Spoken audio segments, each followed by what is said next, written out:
Assalomu alaykum hammaga. Navbatdagi kuxnyamiz 8,5 million so'mga bitdi. Akrildan inox svet. 8,5 million so'mdan ichidan moykasi. Kuxnyam o'zi. Stoleshnicasi iranskiy stoleshnica bo'ldi, 3,5 sm. Turbalarni kesib o'tirganmiz. Eshiklari fonli vakuumli bo'ldi. Original bo'ldi. Ugl variant. Sherlik etash. Dimoxodlar ham uстановка etildi yaxshisidan xohlasa.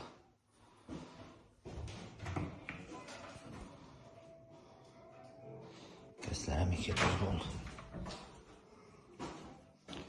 Gazlar ham 0 kelgan. Yunuslarni germetiklab uстановка etdik. Moykalar ham fonli uстановка etildi. Aslida suvimizda to'laversa bo'lgani. Suv yo'q, muzdan suv to'lab qo'yibmiz. Tortmalarim fonli dovutchikli bo'ldi.